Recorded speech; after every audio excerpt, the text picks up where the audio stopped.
Today's video is going to be obviously a little bit different. I'm here with Joey from Tactical Response, and you know that I'm a huge fan of Tactical Response, but also you may know that James Yeager, the founder, passed away a couple years ago, and so you might have some questions as to what the situation. Here's the Tactical Response. So we're going to talk about that coming up next here on Survival on Purpose.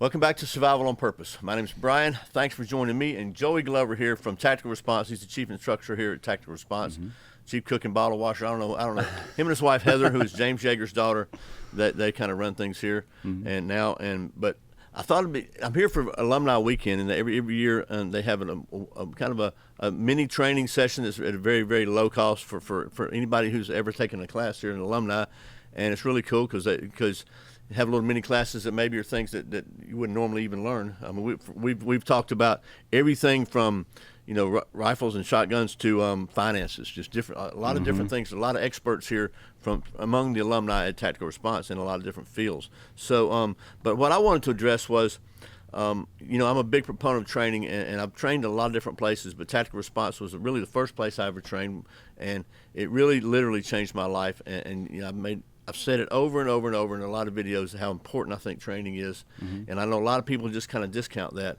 But like I said, I've been to several places to train, and not only is I think Tactical Response is my first place, but also I still think it's probably my favorite place to train. And not probably, it is, just because I think the curriculum and the mindset here is geared 100% towards teaching regular people to defend themselves and their family. I mean, that's what it's all about. It's not a marksmanship class. They may have marksmanship classes here, but the main focus is fighting pistol. It's the first class pretty much everybody takes here. And you don't have to be an expert. It's not designed to make you a bullseye shooter. It's designed to make you competent with a handgun, where you can use that handgun competently and confidently to defend yourself and those you love. And I know a lot of people might be thinking, well, since James is gone, things are not the same. I'm telling you, the instructors are the same instructors when I've been coming for years. The curriculum is the same, and what's really important is the culture and philosophy of Tactical Response is the same. And I think James did a great job of not only attracting people, like-minded people, but of fostering and encouraging that kind of mindset. Oh yeah. I told my wife that she asked me about, what is this whole deal with Tactical Response Alumni? It's like, if you're broken down on the side of the road in the rain, and a Tactical Response alumni sees you, they're the ones who are going to stop, and they're going to help you and get it out. And the reason is because that's the kind of culture that I don't. And I was talking to somebody today about that. I don't know if it's because James built that culture, or if it's because people with that mindset are attracted to this. And I think there's a little bit of both. But I think that anyway. So I kind of wanted to ask you some. So yeah. How are things going? You're still training. You're still having classes. Oh, still yeah. having everything Dude, the same. Absolutely, yeah. So we are still doing classes here, of course. It's one of the things that James, whenever he would talk about it, he would say that he believed he was put here to train as many people as possible, and that's that we're just keeping that philosophy going. I think that the idea behind this, and I think where that bond, or that how these alumni treat each other, that I think that all comes from James's idea of, like, I'm going to train these people to protect themselves and the people around them, and he was invested in that, and so that's why when James would get a call, I can't tell you how many times he would get a text or a call like, hey, I'm 6 miles outside of Nashville with a flat tire, like, can you help me in any way? And if he didn't go personally and plug a tire, he was on the phone helping someone else, like, get someone to them. And our alumni kind of just started adapting that philosophy as well. So I tell people all the time, the Alumni Weekend is really just a big old family reunion. We just have the classes here to make you feel a little bit better about spending the weekend hanging out with friends. It's cool, but not only did I meet a lot of old friends, so I made a lot of new friends. People, because it's a lot of people have trained here, so you may not have. There may be people I've never had a class with, and I've had quite a few.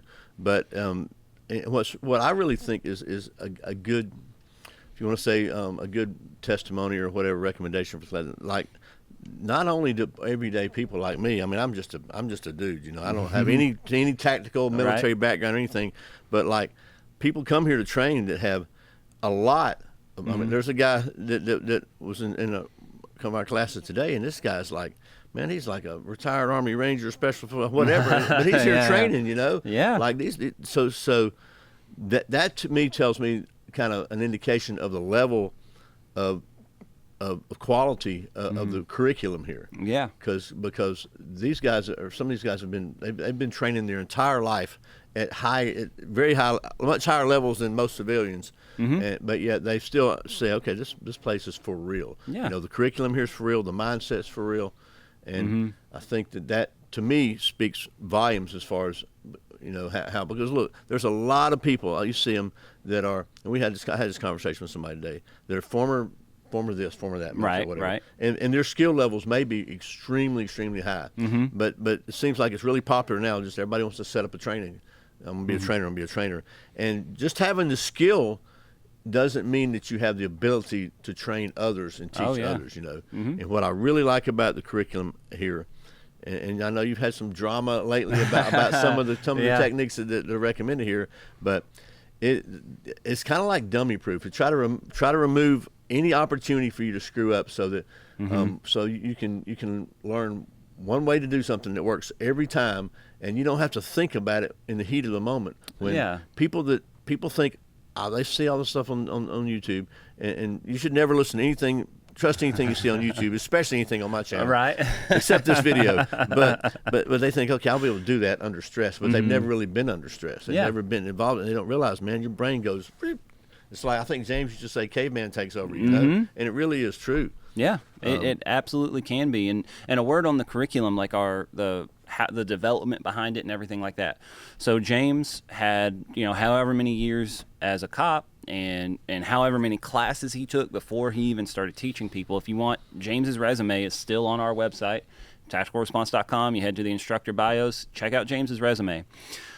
They should check out your resume. You got your resume on there yet? Yeah, you got a pretty extensive resume yourself now. I've been browsing through it a little bit. I'm like, oh dang, maybe I do know what I'm talking about now. But yeah, so the curriculum we've been teaching for 20-something years, 26, 28, something like that.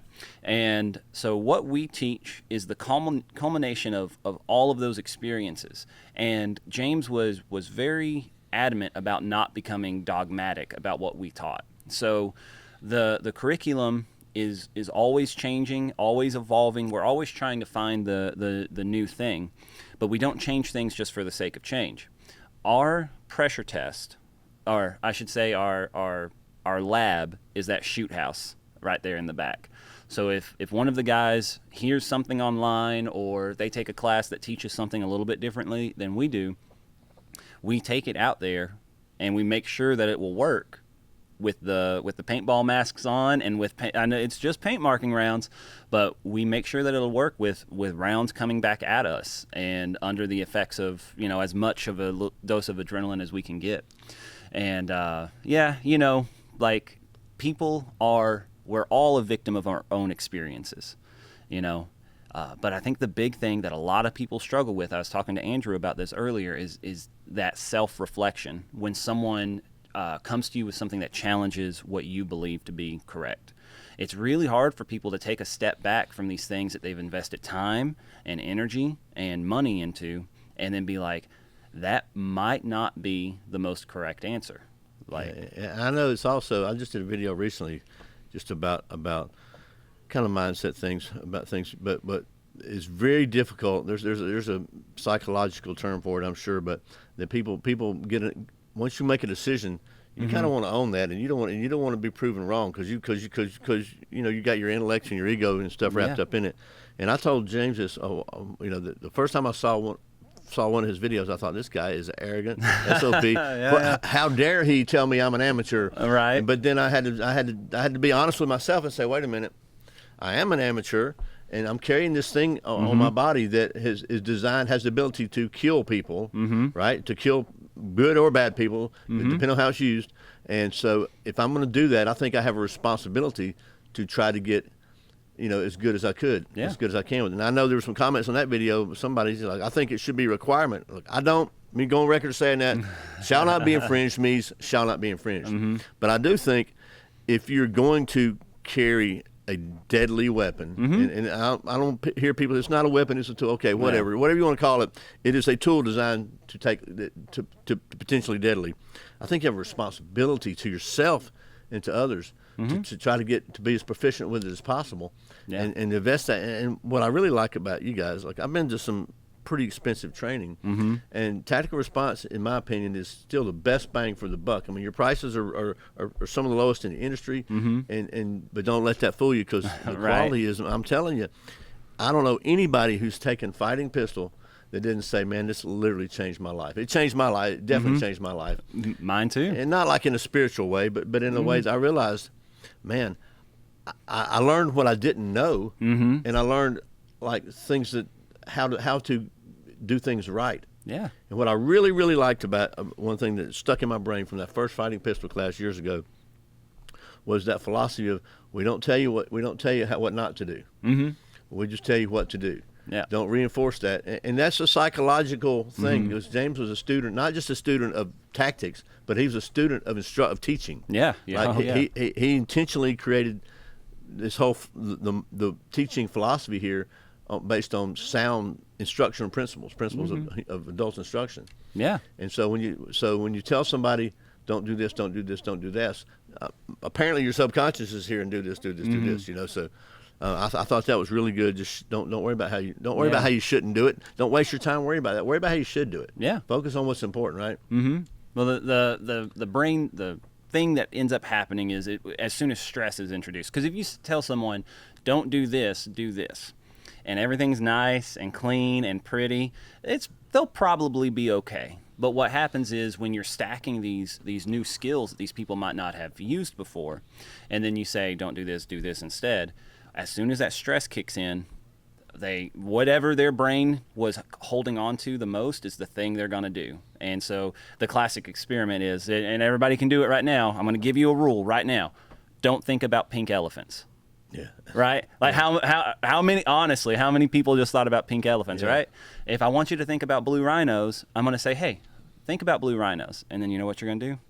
Crush it. So when I say, hey, man, I want you to insert the mag and then rack the slide every time, if I just tell you that and I don't tell you, like, the other stuff, don't do I got this little doohickey. Yeah.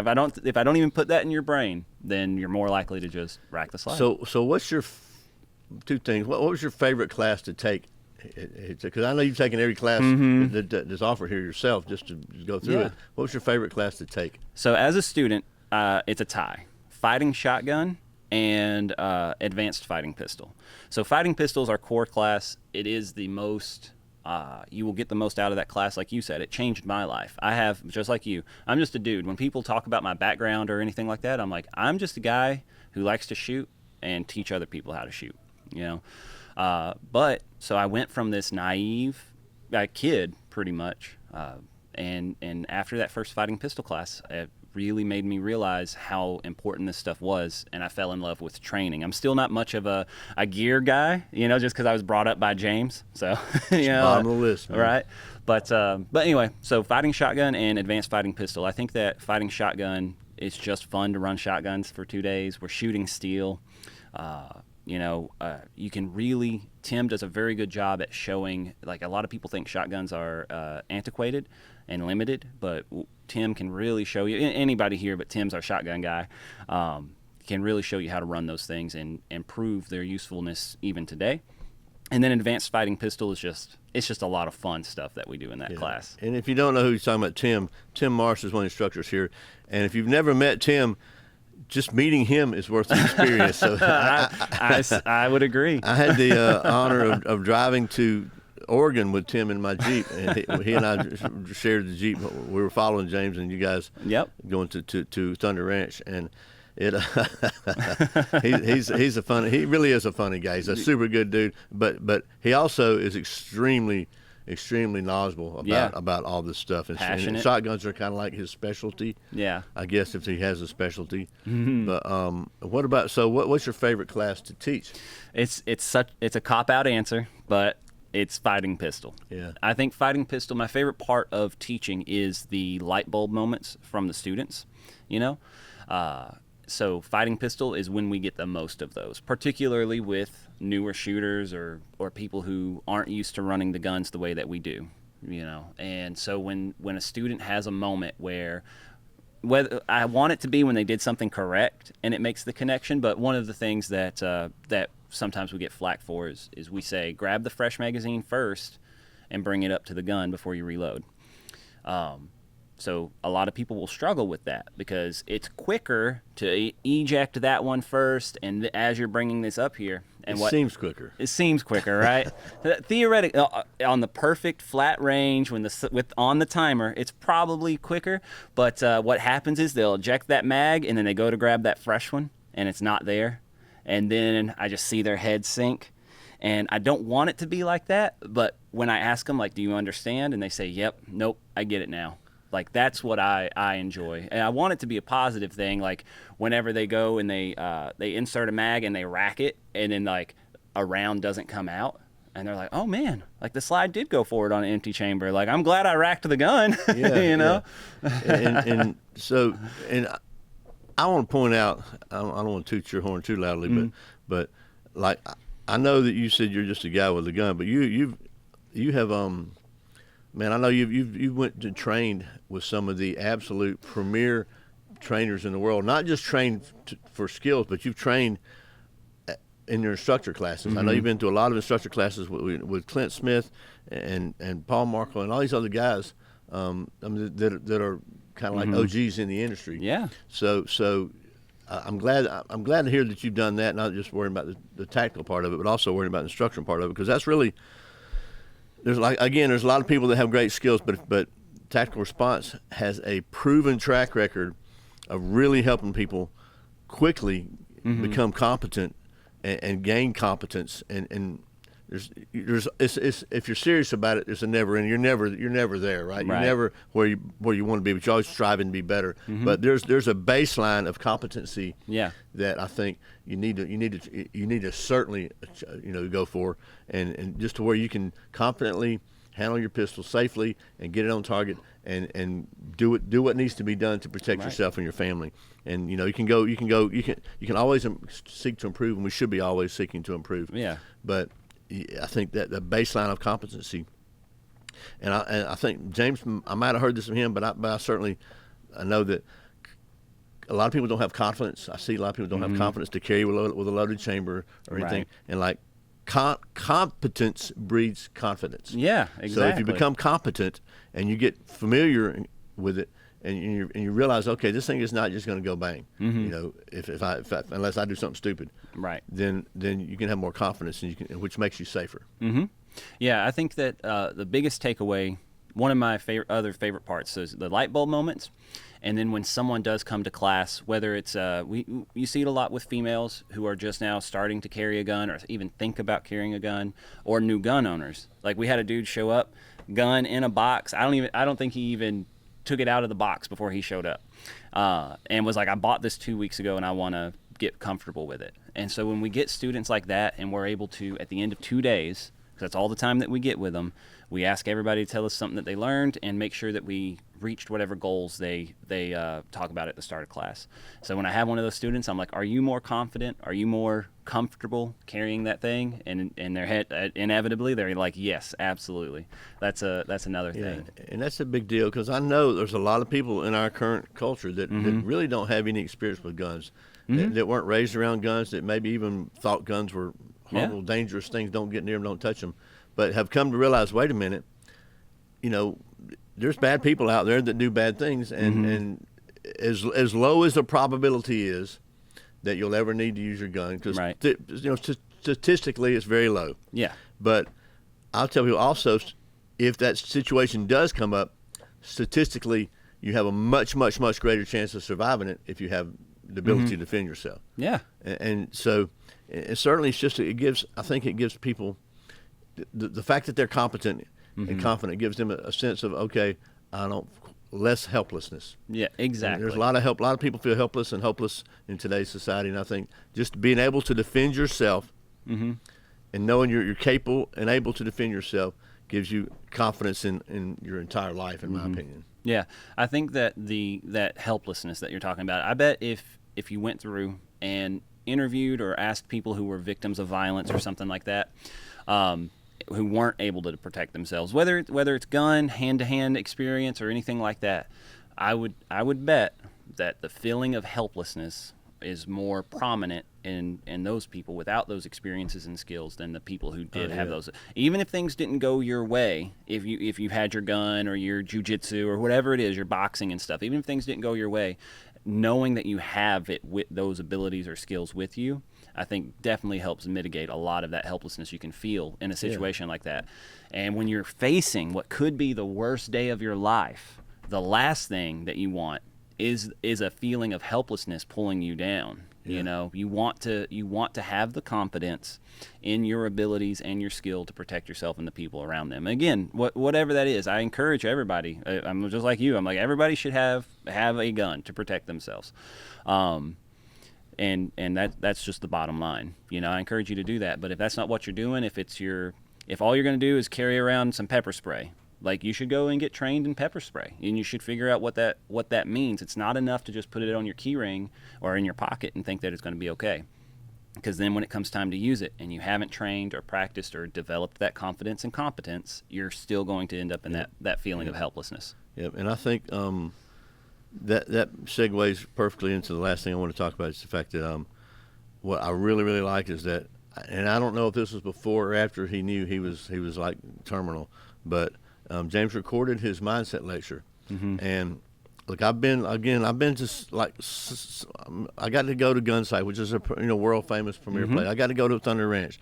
I really like Clint's lectures. I really like Jeff Cooper's lectures. But I'm telling you, literally, James Yeager's mindset lecture is the only one I've heard that talks about some of the things he talks about that are real world things that most people don't talk about, and but yet they're so important to preparing your mind, preparing yourself mentally, right, for the potential situations that might arise. And he recorded that, and that's part of every fighting pistol class. Yep. And that's the only place you can see it is at fighting pistol class. So it's literally worth, in my opinion, worth the money just to come hear the lecture. Now, a lot of people think that's crazy. I want to shoot some guns. That's fine. You're going to get to shoot some guns. But I'm telling you that lecture really, if you take it to heart, it's a large part of what changed my life. Yeah. Because it really did. It just adjusted some things up here that I never thought about before. I never really looked at things that way. And so one of the top item on the gear list for coming to class is an open mind. Yep. And I think that's important in everything. And so, like I said in the other video I'm talking about, you got to not lie to yourself. You have to be honest with yourself about, okay, this is where I am, and I'm not really truly, maybe I don't have what I think I have. I don't know what I may not have the level of competence I think I have. And be honest with yourself. It's okay. You're not going to come in here and people are going to intimidate you. Say, "Oh, what do you think? You missed that shot. You're crap." Like I said, I've said this on many videos. The big takeaway I got from my first fighting pistol class and every class I've taken here is that this is a business, but that's not the focus here. The focus here, everybody here, literally, the culture here is they care that whoever comes through this place and leaves, when they get in their car to go home, that they are more prepared to defend themselves and their family. I mean, it's not just a catchphrase. I mean, you can tell it really, really matters. Yeah. To everybody here, this is a passion for people because they're not getting rich here, Exactly. If they were looking to get rich, what James told me when he said, how to get rich as a firearms instructor? How to make $1 million as a firearms instructor? Start with $2 million. Yeah, dude. Absolutely. Everyone here it's all about the passion, wanting to impart these skills on everybody. We're very fortunate that James recorded that lecture, so we're able to continue and have him give it. Yeah. I'm a bit biased, but I agree with you. It is also my favorite lecture that I've gotten.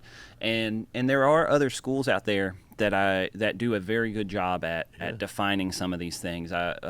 Coming to mind right now, I think Rangemaster does a very good job at preparing people for what it means to carry a gun. So Tom Givens and stuff like that. And that's something else, is that as a school, we train with as many people as we can because we're always students. So we're recommending we host other instructors here in Camden and stuff like that. But anyway, even with that being said, I think that James's version of the mindset lecture, if you watch that and you have decided to carry a gun, like, again, it is absolutely worth the price of the tuition, and you will walk away with that theme of this episode, apparently, with that confidence and competence. Yeah, because I just think it's so important. I know there's a lot of people that bought guns in the last few years because everybody kind of looks around, and I personally know people that some friends of mine at church, I finally told them, I bought my Glock. I said, where's it at? It's in my closet on the shelf. Have you shot it? Yeah, you shot it. Come on. All right. They won't even go to the range with me. So yeah. there's a hesitancy there, but